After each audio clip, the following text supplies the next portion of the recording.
L'Exeo, qu'est-ce que c'est? Une berline et un break positionnés en haut de la gamme Seat, mais avec une particularité en plus, c'est grosso modo la précédente génération d'Audi A4 rebadgée.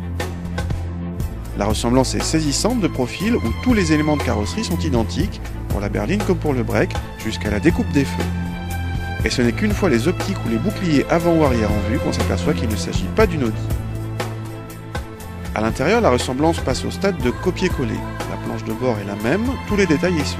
On retrouve donc le MMI de l'ancienne A4 sur la console centrale, les compteurs sont strictement identiques et, petit détail, les aérateurs ronds indiquent qu'il s'agit de la planche de bord de l'ancienne A4 Cabriolet. Ce copier-coller a du bon, cette A4 constituait une référence en qualité de présentation à son époque, c'est-à-dire jusqu'en 2007. Aujourd'hui, 5 ans plus tard, elle a certes un peu vieilli en dessin, mais reste très flatteuse en qualité perçue.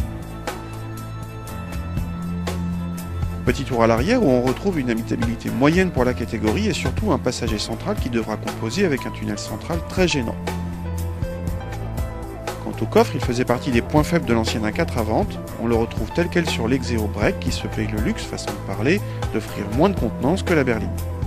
Sous le capot, l'Exeo reçoit des blocs du groupe allant de 120 à 211 chevaux. Nous avons droit au 2 litres TDI dans sa définition 143 chevaux. C'est parti. Cette Seat Exeo, c'est donc, on l'a vu, une ancienne Audi A4 pour la partie carrosserie, pour la partie planche de bord.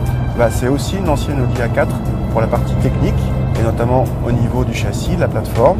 Donc on retrouve les mêmes sensations de conduite. Ça fait une voiture tout à fait saine, plutôt dynamique dans cette configuration avec châssis sport et les roues de 17 pouces.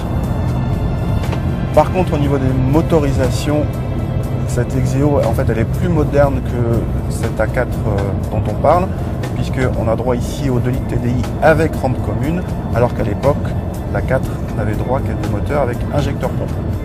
Ce qui garantit moins de vibrations et un niveau sonore moindre, mais à petite vitesse, il reste une sorte de grondement un peu trop présent.